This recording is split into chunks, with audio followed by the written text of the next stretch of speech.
Parole de foi. Une émission qui vous relève. La parole de Dieu agissant En direct dans notre tous les esprit. soirs. C'est parce que Dieu, il veut que vous puissiez aussi vaincre. Pour que vous soyez épanouis. Maintenant, c'est totalement différent. Écoutez des expériences de vie. Participez à la prière quotidienne.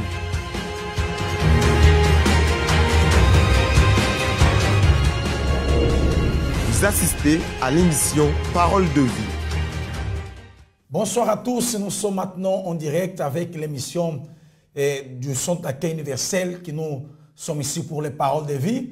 Et nous sommes là pour pouvoir aider toutes les personnes qui passent par des problèmes spirituels, toutes les personnes qui souffrent avec un problème comme la dépression.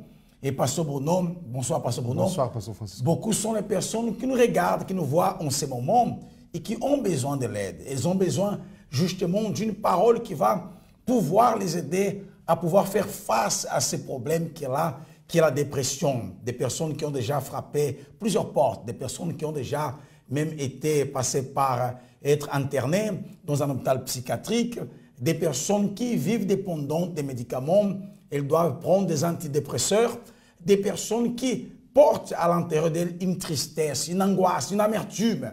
Et seulement à travers le pouvoir de Dieu que cette personne, elle peut être délivrée. Bonsoir à tous. Nous avons beaucoup de témoignages, Pasteur Francisco. Chaque jour, nous montrons des témoignages qui révèlent qu'à travers le pouvoir de la foi, il y a la solution pour n'importe quel problème. Nous savons que pour les hommes, il y a des choses qui sont impossibles. Il y a des choses que nous ne pouvons pas expliquer, que nous ne pouvons pas ni même comprendre. Mais le pouvoir de la foi va au-delà de toute compréhension, de toute science, de la sagesse, des études, de tout ce que nous pouvons imaginer. Le pouvoir de la foi, il peut alors nous amener à vaincre les problèmes, comme vous disiez, par exemple la dépression, des problèmes de vice, des problèmes spirituels. Il y a de mal spirituels, il y a des problèmes spirituels qui, à travers la force physique, nous ne pouvons pas résoudre, nous ne pouvons pas arracher un mal spirituel avec la force du bras, avec la force physique. Mais il faut utiliser le pouvoir aussi qui est spirituel. Et c'est pour cela qu'aujourd'hui, vendredi, dans chaque centre d'accueil universel, on a eu ce combat spirituel. Et même nous sommes là ce soir afin d'apporter cette aide à cette personne qui peut-être elle affronte des situations inexplicables dans sa vie. Nous sommes là pour les aider. De nombreuses personnes connaissent déjà cette foi, connaissent la parole. Mais il y a d'autres qui, elles, finissent par découvrir. Et nous sommes ici pour apporter comme une sorte de révélation pour la personne qui, elle, a déjà cherché de plusieurs façons, de plusieurs manières à résoudre ces problèmes. Mais ce qu'elle n'avait pas encore eu, c'est cette révélation au sujet de la foi. Puisque la parole de Dieu dit que la foi, elle vient par la parole que nous entendons. Et pour cela, la personne qui est quelque part là, désespérée, sans savoir comment faire pour pouvoir s'en sortir, c'est bien important à ce qu'elle puisse se connecter pour maintenant regarder, voir cette émission et entendre ce que nous sommes ici en train de parler. Comme d'habitude, nous demandons à pouvoir partager au maximum de personnes pour qu'elles soient aidées, pour qu'elles puissent recevoir cette lumière qui va pouvoir les faire sortir de cette situation, de ce monde de ténèbres où la personne, elle, se trouve. Et de nombreuses personnes ont pu s'en sortir après qu'elles ont découvert cette lumière qui est la parole de Dieu. Et pour cela, aujourd'hui, elles témoignent. Et nous allons, Pasteur Bruno, tout de suite déjà pouvoir comprendre qu'est-ce que Dieu fait dans la vie d'une personne à travers les témoignages. Si vous pouvez nous présenter même quel est ce témoignage. Nous avons le témoignage de Tracy. Alors nous allons regarder ces témoignages forts, ces témoignages qui montrent alors le pouvoir de Dieu dans la vie d'une personne qui a utilisé la foi. Regardez et après nous allons revenir avec vous. Vous assistez à une histoire de vie. Vous s'appelez comment? Tracy. Tracy, votre vie avant d'arriver au centre d'accueil, elle était comment? Alors, avant d'arriver au centre d'accueil, j'étais une personne très triste, j'étais renfermée, très timide et j'avais vraiment de la haine envers mon père, une grande colère envers mes parents, principalement mon père, parce que j'ai été enfermée en fait dans une église. En fait, on m'a dit que j'avais j'allais mourir et que j'avais des démons, il fallait qu'on me masse, qu'on me lave. Donc je me suis sentie vraiment abandonnée par mes parents. Donc c'est de là que j'ai commencé à avoir de la haine envers ma mère et mon père. Parce qu'ils m'ont vraiment abandonnée et avec des paroles vraiment qui m'ont vraiment blessée à l'intérieur de moi. C'est comme ça que je suis arrivée au centre d'accueil. Ça vous dit que vous étiez dans une église, dans un endroit religieux, pour faire un traitement, je peux dire comme ça? Oui, c'est ça. Et vous avez essayé de faire tout ça, vos parents vous amenaient là-bas, et vous avez dit que vous étiez abandonné. Ça n'a pas marché, ça n'a pas apporté aucun résultat. Non, ça n'a apporté aucun résultat. Ils disaient que j'avais même des blocages en fait dans ma vie professionnelle et que ça allait vraiment me libérer, j'allais vraiment débloquer. Mais ça m'a rien apporté en fait. Au contraire, ça m'a apporté plus de la haine et des problèmes en fait. C'est tout ce que ça m'a apporté. C'est comme ça que vous aviez arrivé au centre d'accueil universel. Quelles sont les chaînes de prière que vous avez faites qui ont changé cette situation chaotique que vous aviez? Alors, quand je suis arrivée au centre d'accueil universel, déjà, je suis arrivée avec ma vie professionnelle détruite. Donc là, j'ai fait principalement les lundis. Les lundis, ça m'a vraiment aidée. J'ai fait toutes les campagnes, tous les propos qu'on faisait les lundis. Je me suis lancée. Je me suis vraiment lancée. Et quels sont les résultats que vous avez eus? Aujourd'hui, je suis sortie avec un diplôme. Moi, quand m'insultait, mes parents m'insultaient, me descendaient beaucoup.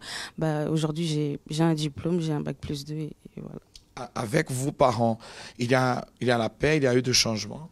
Oui, il y a eu vraiment un grand changement. Je ne m'entendais plus avec eux, mais en venant au centre d'accueil, je mettais en pratique aussi les conseils qu'on me donnait par rapport à mes parents. Donc maintenant, ça a changé, on s'entend vraiment super bien. Très bien. Et par rapport à l'expérience du jeûne de Daniel, est-ce que vous avez eu des expériences par rapport au baptême du Saint-Esprit? Oui, j'ai participé au jeûne de Daniel, mais je n'ai pas reçu le Saint-Esprit pendant le jeûne de Daniel, ce qui m'a rendu très triste. Mais j'ai reçu les conseils de ne pas lâcher, en fait, de toujours persévérer, de continuer. Je cherchais, j'ai tout donné. Et il y a eu une veillée au groupe jeune. Et j'ai vraiment tout donné. J'ai dit que c'était ce jour-là que j'allais recevoir le Saint-Esprit. J'ai vraiment tout donné et j'ai reçu le Saint-Esprit ce jour-là. Vous étiez baptisé. Et c'est très important que ça puisse alors arriver dans la vie d'une personne. Par rapport, parce que vous avez eu un parcours à l'église, un parcours dans la foi, vous avez eu aussi des expériences avec la campagne d'Israël. Oui. Oui, alors pour la campagne d'Israël, c'est parce que j'étais arrivée sans école et tout était vraiment bloqué dans ma vie professionnelle. Et j'ai eu un bac+2 sans avoir un bac. On m'a accepté sans avoir un bac et je l'ai obtenu. Très bien. Vous auriez alors l'opportunité de rendre votre témoignage par rapport à la campagne d'Israël. Qu'est-ce que vous pouvez alors conseiller aux gens qui sont en train de vous écouter, Tracy? Alors le conseil que je peux donner, c'est de croire et de persévérer. Et vraiment de mettre en pratique tout ce que l'homme de Dieu y donne. Ça va marcher. Très bien. La dépression et les réseaux sociaux.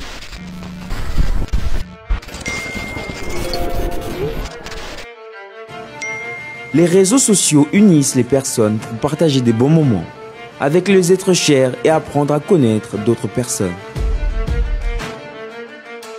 Cependant, petit à petit, les réseaux sociaux ont commencé à prendre beaucoup de place dans notre vie.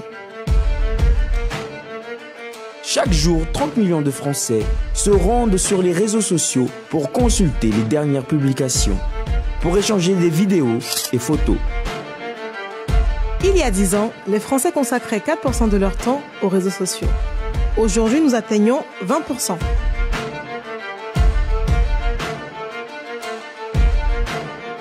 Les réseaux sociaux sont devenus des véritables espaces de comparaison sociale, notamment par des photos postées. On est souvent amené à penser que les autres sont plus heureux et ont une vie bien plus agréable que la nôtre. Le rapport humain se perd de plus en plus. Les personnes entrent dans un monde où la réalité est complètement altérée. Une récente étude montre bien clairement que les réseaux sociaux ne seraient pas bons pour le moral, voire véritablement nocifs pour notre santé mentale. Ils contribueraient aussi au développement du sentiment de solitude et à l'augmentation du risque de faire une dépression.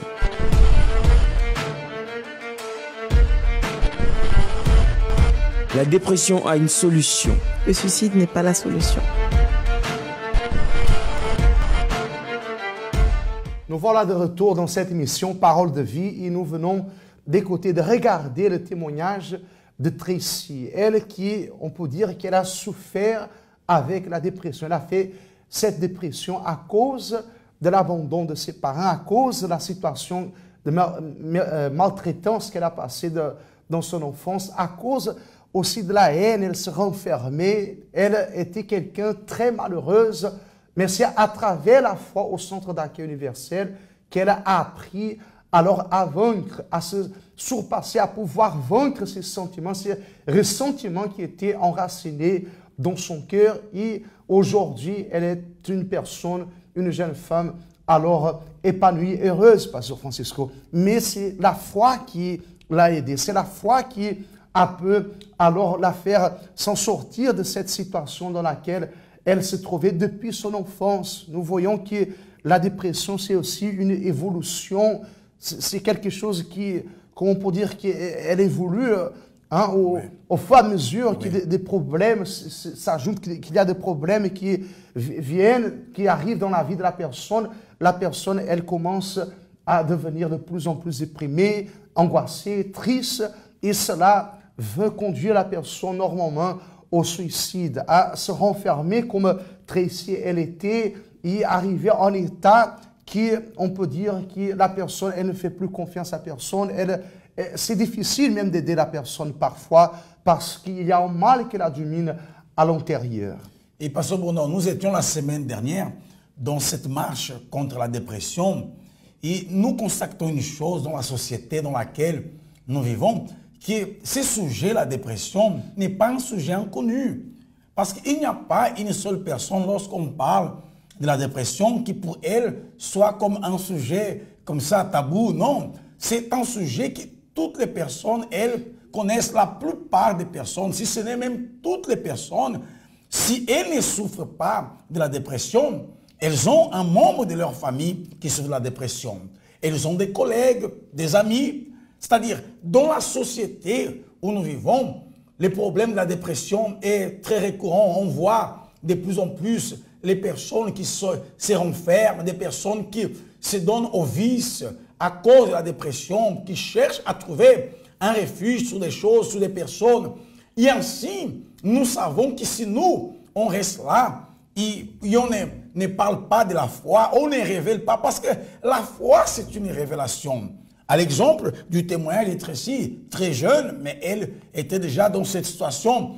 Mais quand la foi lui a été révélée, alors elle a su comment confronter, comment lutter, combattre la dépression, jusqu'à ce qu'elle a pu vaincre cette situation, les traumatismes du passé. Et c'est important que les personnes, elles sachent que la dépression a bien la solution. Comme nous avons fait la marche samedi dernier, alors c'est important que nous continuons à faire que notre voix arrive jusqu'à ces personnes pour qu'elles sachent que la dépression est la solution et que le suicide, la mort n'est pas la solution. Alors, vous qui êtes là devant l'ordinateur avec votre smartphone, vous qui êtes en train de regarder cette émission, si vous connaissez quelqu'un qui souffre de dépression, dites-lui de pouvoir écrire là son nom dans les commentaires. Ou vous pouvez écrire les noms de cette personne que vous connaissez, comme au cours de la journée, il y a des personnes qui ont laissé leur nom dans les commentaires. Nous avons déjà plusieurs noms ici, le nom aussi de familles, de personnes qui sont en train de laisser leur nom en demandant la prière pour la guérison, la prière pour ces projets, la prière pour ces êtres chers, pour leur fils. Il y a des personnes, comme c'est le cas de Elvina, de Blanche de Jésus, de Germina, Christina, Preti, Ketty. Nous avons plusieurs. On ne peut pas lire tout le nom, mais nous sommes en train de le mettre en prière. Nous allons prier tout à l'heure à 23 heures en faveur de ces personnes. Mais nous voulons attendre le maximum de personnes. Alors vous pouvez aussi partager maintenant ces liens. Vous pouvez envoyer le lien de cette émission à quelqu'un qui souffre ou d'entourage, Pasteur Francisco, qui parfois, on ne sait pas, mais peut-être qu'il y a un problème caché. Il y a C'est comme parfois la personne elle dit une petite dépression. La personne, elle déprime pour une situation même qu'elle a passée au travail, une situation qu'elle a passée dans sa journée, dans sa situation de couple. Et elle est là, renfermée. Et ça veut dire que cette émission, cette parole que nous sommes en train de donner, arrivant à que cette personne, elle écoute, ça va l'aider, ça va réveiller la foi de cette personne afin qu'elle puisse s'en sortir, afin qu'elle sache qu'il y a une solution, qui est la mort, le suicide, ni se plonger dans le vice, ni peut-être chercher recours à tant de médicaments que la personne parfois elle prend, mais qui ne guérit pas. Au contraire, parfois la personne elle devient de plus en plus malade, ce ne guérit pas d'un côté, ça fait mal à l'autre côté, c'est-à-dire la personne elle est toujours plongée dans des situations, dans des problèmes avec de douleurs, de souffrances qu'elle n'arrive pas à se soulager, elle n'arrive pas à s'en sortir. Mais la foi pour résoudre les problèmes. Exactement, c'est la foi qui va résoudre les problèmes parce que pour nous, nous savons que la dépression est un problème spirituel. Pour certains, ils sont encore en train de chercher par la médecine, même si la médecine a déjà démontré qu'il n'a pas la solution pour pouvoir guérir quelqu'un qui souffre avec les problèmes de la dépression. Mais en tout cas, nous sommes là pour apporter cette révélation au sujet de la foi. Continuez à écrire les noms dans les commentaires parce que quand il sera 23 h, nous allons réaliser une forte prière. Écrivez votre nom, les noms des membres de votre famille. Oui, et continuez toujours aussi à inviter d'autres personnes. Faisons là une chaîne forte, une chaîne de prière, une chaîne de prière. La personne est là, chez elle. Peut-être cette personne même va nous voir dans un autre pays. Il souffre avec ces problèmes de la dépression. Et il peut unir sa foi avec la nôtre. C'est pour cette raison que nous voulons le maximum de personnes maintenant connectées pour la prière que nous allons réaliser à 23 h. Mais pour l'instant, nous voulons montrer un témoignage de plus qui prouve que notre Dieu, il change, il transforme la vie de la personne qui se confie en lui. Pour cela, il y a les témoignages de Graceti en ce moment que nous allons voir ensemble avec vous. Vous assistez à une histoire de vie. Bonjour madame. Bonjour pasteur. Quel est votre nom? Graceti. Madame Graceti, comment était votre vie avant de venir au centre d'accueil universel? Pasteur, avant d'arriver au centre d'accueil universel, j'étais une personne très triste, très angoissée, très colérique. Tout cela était dû à un viol sexuel que j'ai vécu quasiment pendant 1 an. Donc cet attouchement-là, c'est dû au divorce de mes parents qui a transformé complètement mon caractère en fait. J'étais devenue complètement transformée en fait. Je dormais pas la nuit, j'avais toujours des peurs d'angoisse, je pouvais rien faire en fait. Dû à cela, voilà, j'étais comme ça, mais en arrivant, mais personne de ma famille ne savait, ni ma mère, personne en fait. Mais je suis arrivée du coup par ma mère parce que je suis arrivée très jeune, j'avais à peu près l'âge de 8 ans quand le viol s'est produit dû aux séparations de mes parents. Donc ma mère nous ramenait à l'église. Donc je venais à l'église mais je n'arrivais pas à me raffermir parce que pour moi je comprenais pas, on parlait d'un Dieu mais je me disais mais si Dieu existe, pourquoi ma vie était comme ça? Qui fait que je n'arrivais pas à m'affermir. Tout ce que l'homme de Dieu disait, de ma pensée c'était le contraire. De ma pensée, je me disais non, j'ai envie de vivre ma vie, je vais profiter. Ce qu'il raconte, non, il ne sait pas ce que j'ai vécu, il ne me comprend pas, alors je vais profiter de ma vie. C'était ça ma pensée et c'est comme ça que je suis arrivée, pasteur. Pasteur, c'était lorsque j'ai analysé ma vie, je voyais que je ne pouvais pas vivre comme ça. Pour moi, ce n'était pas normal une personne qui ne dormait pas, crise d'angoisse, envie de suicide. Et à l'époque, j'avais déjà une fille, pasteur, elle avait à peu près 3 ans. Moi, je tapais ma fille comme c'était un adulte. Je m'arrivais au point, pasteur, de brûler ma propre fille parce que je n'arrivais pas en fait à gérer ma vie. Et c'est aussi à l'époque on parlait aussi d'une campagne qui pouvait transformer ma vie. Le pasteur a parlé vraiment avec fermeté, cette parole vraiment, je l'ai compris comme non, c'est maintenant qu'il faut changer, c'est maintenant qu'il faut vraiment faire obéir, ce que cet homme raconte, tu dis est vrai ou pas. Là, pasteur, je dis, je vais aller, je vais changer ma vie. Donc là, j'obéis à l'homme des dieux. Premièrement, pasteur, je commençais à pardonner. C'était très difficile parce que moi, je me suis dit, je suis victime. Pourquoi c'est moi de demander pardon? Pourquoi c'est à moi, en fait, d'aller vers la personne? Et là, quand j'ai compris que c'était pour mon propre bien, je commençais à pardonner. Je faisais aussi des jeûnes, pasteur. Je faisais aussi des prières. À l'issue, en fait, de mon sacrifice, pasteur, j'avais plus la haine. Je commençais à dormir la nuit, chose que je dormais pas. Je faisais des nuits blanches. Je commençais à dormir la nuit. Plus d'envie de suicide. J'avais plus d'angoisse, plus de tristesse. Chose qui faisait partie de mon quotidien. Mais j'étais pasteur. C'était différent, j'étais différente déjà. Ma famille, du coup, ma relation avec ma fille, parce que ma fille aussi, je l'aimais pas. C'était aussi à travers la campagne d'Israël, je n'aimais pas ma fille, je la culpabilisais aussi. Ma relation avec mes parents aussi a été transformée. Donc, plus de l'angoisse, plus de la tristesse. Mais malgré tout, parce que c'était pas suffisant, parce que pour toutes les personnes qui quittent leur pays pour venir en France, on va dire, tout ce dont ils ont besoin, c'est un logement, du papier. Mais j'avais ça, mais malgré tout, malgré ça, ça ne me comblait pas à l'intérieur de moi. Il manquait encore quelque chose. Je me suis dit, non, mais il manque encore, je ne suis pas satisfaite. Là aussi, j'ai encore une opportunité de participer d'un propos de foi, c'est le jeûne de Jésus, qui est à peu près comme le jeûne de Daniel, en fait. Là aussi, je me suis donné, je me suis vidé encore plus de moi. J'ai cherché encore qu'est-ce qui n'allait pas, donc tous les mauvais caractères, parce que j'étais difficile, pasteur, même au point de manquer de respect à l'homme de Dieu. J'étais difficile, je ne supportais pas quand il fallait dire, je disais sans mesurer mes mots. Là, je me suis dit, non, il faut que je change, même mon sens, il faut que je change. Donc, dans ces propos-là, je suis l'opportunité de changer mon intérieur véritablement, pasteur. Intérieurement, avec ma famille, avec ma fille, et aujourd'hui même dans ma vie personnelle aussi, j'avance, parce que dû à cela, j'avais même abandonné mes études, j'avais aucune perspective en fait de la vie. Aujourd'hui, non seulement j'ai repris mes études, je suis à la fac, mais aussi à côté, pasteur, je suis aussi entrepreneur. Donc là, c'est un témoignage qui va arriver, la suite va venir après. Amen. C'est-à-dire, Madame Gracity, est-ce que vous allez vous arrêter là ou vous allez continuer? Ah, parce que je vais continuer, je vais aller plus haut. Que Dieu vous bénisse abondamment au nom de Jésus. Le cœur de tout être humain bat un rythme régulier.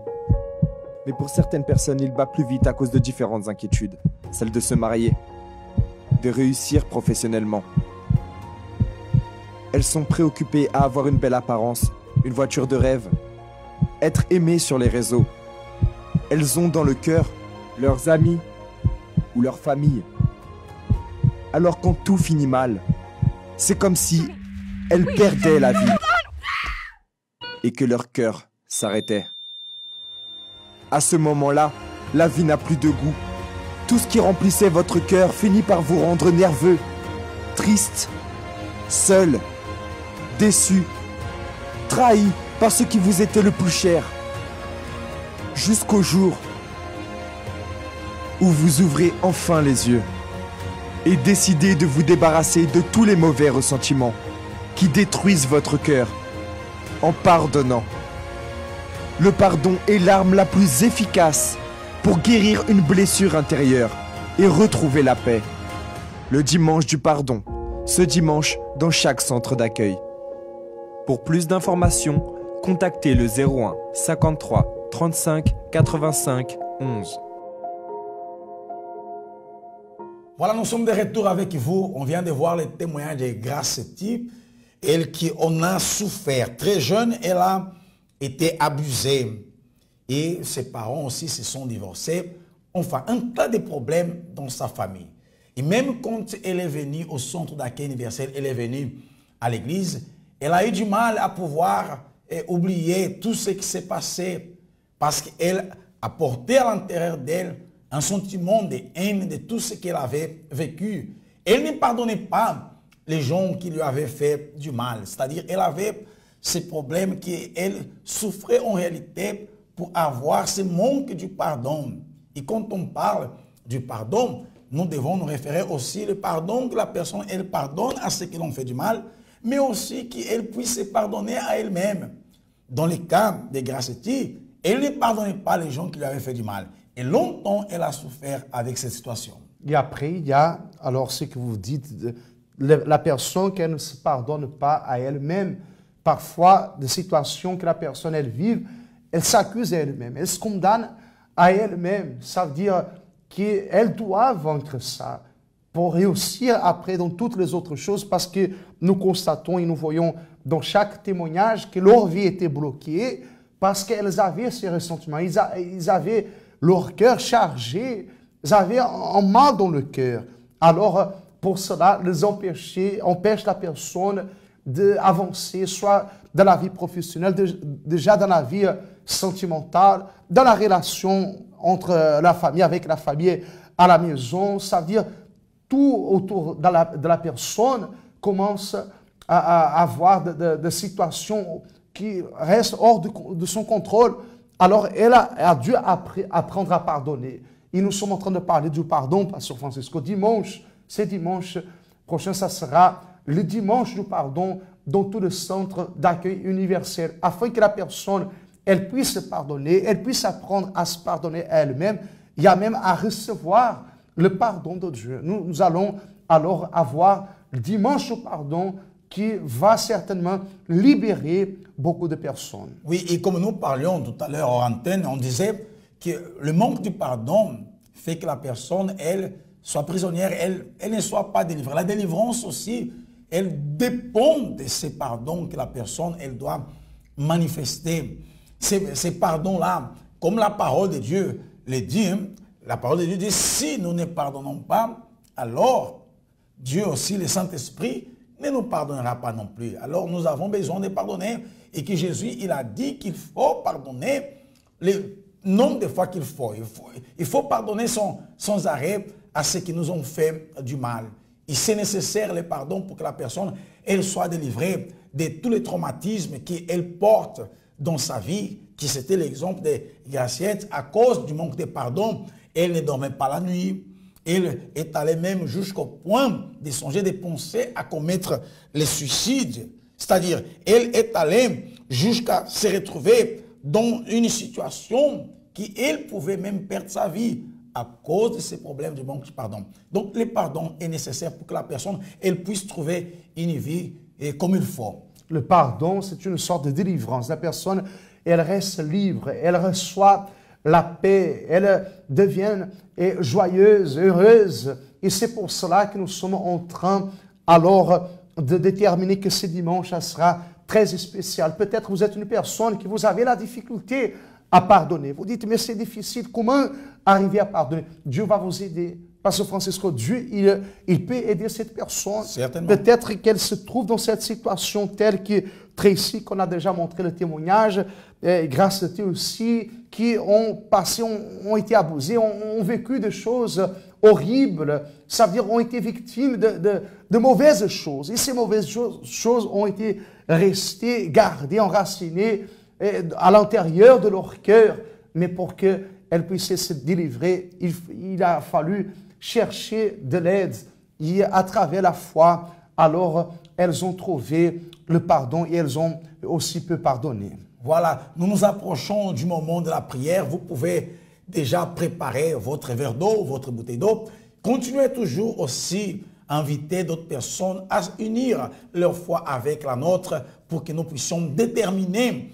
Oui, comme le pasteur Bonhomme vient de parler à l'instant, il y a des personnes qui ont besoin de ces pardons, ont besoin de pardonner, malgré que nous allons être réunis ce dimanche au centre d'accueil universel avec cet objectif. Mais nous pouvons déjà commencer à prier à ce sujet-là à partir de ce soir. Alors, à inviter ces personnes à se connecter. Écrivez le nom de la personne qui peut-être vous avez besoin de pardonner cette personne ou même de vous faire pardonner par cette personne. Écrivez son nom dans les commentaires parce que nous allons intercéder pour tous, que ce soit ceux qui écrivent là ce soir les noms ou d'autres qui ont écrit leur nom dans les commentaires à travers les posts que nous avons mis sur Facebook pendant la journée. On va prier en faveur de tous. Et certainement, notre Dieu, il agira pour pouvoir changer la situation que cette personne est en train de vivre. Certainement, nous allons nous préparer pour la prière. Nous vous invitons alors à préparer aussi un verre d'eau, préparer une bouteille d'eau. Oui, tenez à côté de là où vous êtes, chez vous, où vous êtes au travail, je ne sais pas si vous avez cette condition. Sinon seulement vous puissiez alors élever votre pensée à Dieu pendant que nous faisons la prière. Nous allons alors déterminer que votre vie, elle soit transformée et la vie de votre famille, de toutes les personnes à qui vous êtes en train d'inviter à participer à cette émission. Alors, préparons-nous pour la prière. Nous allons faire alors cet appel et après nous allons revenir en faisant la prière en votre faveur.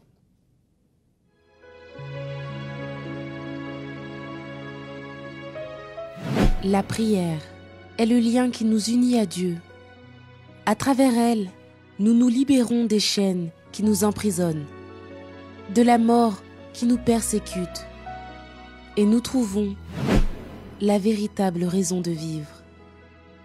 C'est le moment de la prière.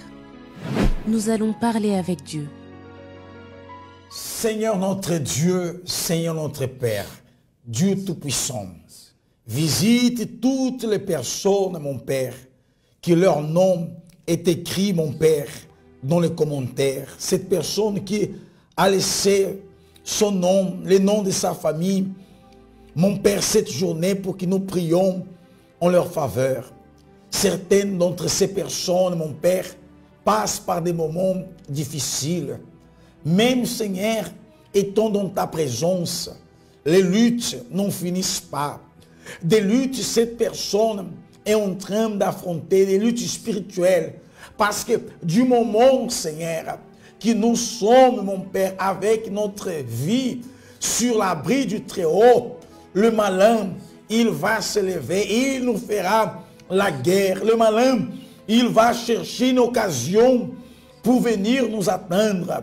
Et combien ne sont pas les personnes, Seigneur, qui sont, mon Dieu, persécutées. Des personnes, mon Dieu, qui sont attaquées spirituellement. Des situations, mon Père, qui lui arrivent. Ou même, Seigneur, elle ne comprend pas qu'est-ce qui se passe. Des personnes, mon Dieu, qui ont du mal à dormir parce que dans leur sommeil, elles sont attaquées. Mon Père, il y a des personnes qui entendent une voix qui parle dans leurs oreilles, une voix négative qui lui dit de désister, qui lui dit d'abandonner, au point que le découragement cherche à prendre place dans la vie de cette personne. Mais nous venons maintenant réprimander, nous venons maintenant menacer cette voix négative. Oh mon Dieu, nous venons réprimander cet esprit qui cause la dépression, qui fait cette personne se renfermer en elle-même, qui fait cette personne sombrer dans un état de tristesse, d'angoisse, d'amertume. Ces pensées qui viennent tourmenter cette personne au point de penser qu'il c'est mieux de mettre la fin à sa propre vie. Au nom du Seigneur Jésus, que cet esprit démoniaque, cet esprit de dépression abandonne maintenant la vie de cette personne. C'est mal qui agit dans la famille de cette personne, qui met la confusion, les disputes, qui met les querelles dans la famille, sort maintenant au nom du Seigneur Jésus, qu'aucun mal résiste, parce que mon Père, il y a des personnes qui en ce moment cherchent ton secours, ton aide, parce que mon Dieu, le mal vient avec toutes ses forces contre elle, mais ce mal est maintenant attaché, ce mal est maintenant réprimandé, chassé, tout le mal, au nom du Seigneur Jésus, qui sort maintenant de la vie de cette personne. C'est ce que nous déterminons. Oui, mon Dieu, nous déterminons que cette personne, là où elle est, mon Père, en cet instant, qu'elle soit libre, que soit, mon Dieu, cette personne qui nous écoute à la maison, au travail,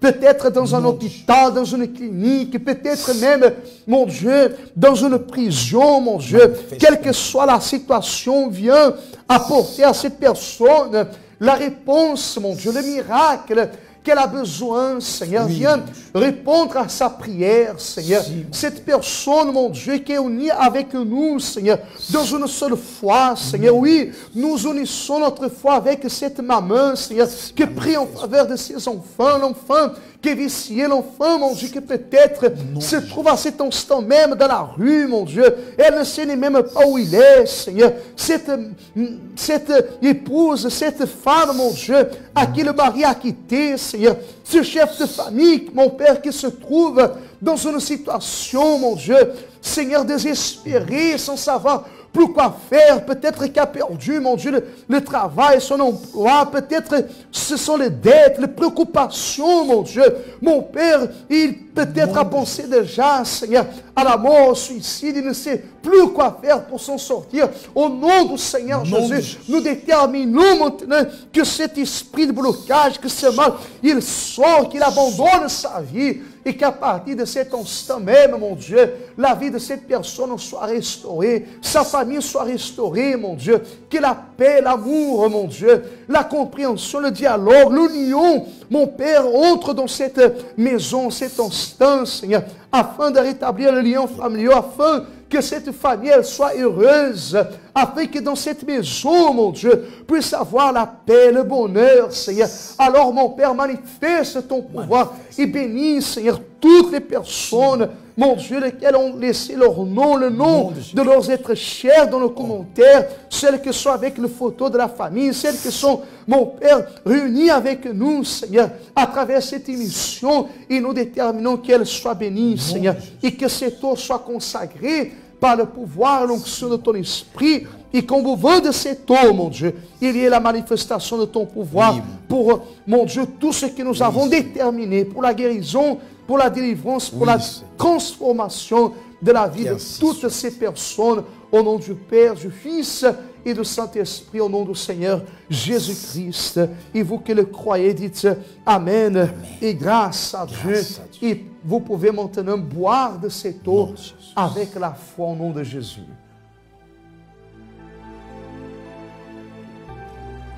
Et grâce à Dieu.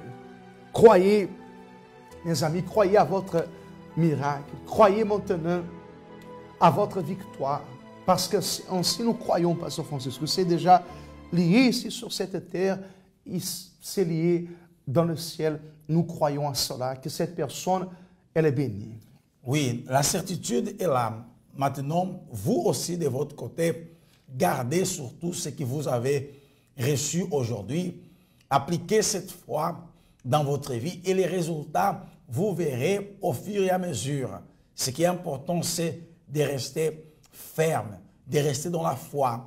Et vous pouvez même déjà chercher le centre d'accueil universel pour nous adresser plus aux personnes qui nous regardent pour la première fois. Vous pouvez même déjà, demain, samedi, être au centre d'accueil universel. Et vous qui habituellement y allez, vous faites bien de continuer aussi. Il faut persévérer. Ce samedi, les prières sont les prières des cas impossibles. Nous, là-bas à Villejuif, on aura la prière très tôt, à 7 h du matin. La prière à 7 h du matin, dans le numéro 27-29 rue Yuri Gagarine, là-bas à Villejuif, à quelques mètres là de la station du métro Terminus, qui c'est Villejuif, lui Aragon. Vous pouvez venir participer et nous serons là pour pouvoir vous aider. Et comme le pasteur Bruno nous a parlé aussi au sujet du dimanche, qui sera le jour du pardon, alors dans ce cas-là, dimanche, ça sera à 8 h du matin et à 10 h du matin à Villejuif. Et à Nanterre, nous avons notre réunion à 9 h du matin, tous les dimanches, au 19 rue des Anciennes Mairies, là-bas dans la salle théâtre La Forge, bien proche de RER A, de la station Nanterre-Ville. Et nous sommes alors à votre disposition. Comme demain aussi, chaque samedi à midi, le cas impossible. Et vous pouvez participer dans tout le centre d'accueil universel. Nous avons plusieurs centres, plusieurs adresses que vous pouvez trouver sur notre site centredaccueil.fr. Centredaccueil.fr, vous pouvez trouver toutes nos adresses. Si vous habitez à Paris, nous avons notre siège au 254 rue du Faubourg Saint-Martin, dans le 10e. Il y a la ligne 2, la ligne 5, la ligne 7 aussi dans la station Stalingrad au Louis-Blanc. Et samedi, demain, il y a la réunion à 7 h du matin, à midi aussi, à 15 h. Et nous sommes chaque jour dans cette foi, chaque jour, les portes du centre d'accueil universel sont ouvertes afin de recevoir toutes les personnes ayant besoin d'aide. Vous n'avez qu'à venir alors, puisque les portes elles sont ouvertes. Et l'émission Parole de vie, aussi chaque soir, est là pour vous aider. Pour cette raison, demain, nos collègues seront ici pour continuer à porter une parole de force, une parole d'espoir, une parole qui va vous animer à pouvoir aller de l'avant. Quant à nous, Pasteur Bruno, pour ce soir, notre participation est déjà arrivée à son terme. Que Dieu bénisse. Bonne soirée. Et à la prochaine. Toute colère, nervosité, agressivité, tristesse, anxiété a une racine. Elle est généralement provoquée par une expérience marquante comme la trahison, l'abus, l'abandon ou la maltraitance d'une personne vis-à-vis d'une autre. Cette blessure invisible est certainement celle qui détruit le plus la vie de la personne qui en est victime. Elle ne cicatrise pas et continue de saigner. Haïr, se venger, oublier, faire semblant. Il existe tant de réactions pour essayer d'éviter de souffrir des blessures qu'on nous a faites. Mais parmi elles, une seule reste réellement efficace pour retrouver la paix. Le pardon. Ce pardon que la parole de Dieu enseigne. Or, à qui vous pardonnez, je pardonne aussi. Et ce que j'ai pardonné, si j'ai pardonné quelque chose, c'est à cause de vous, en présence de Christ. Afin de ne pas laisser à Satan l'avantage sur nous, car nous n'ignorons pas ses desseins. Cette haine, cette nervosité, cette angoisse aura l'avantage sur vous jusqu'au moment où vous aurez pris la décision de pardonner. C'est un moment difficile qui requiert la force qui vient de Dieu. Et c'est aussi une décision qui vous donnera la paix et la joie que vous n'avez jamais eue. Pardonner l'autre, mais aussi se pardonner soi-même.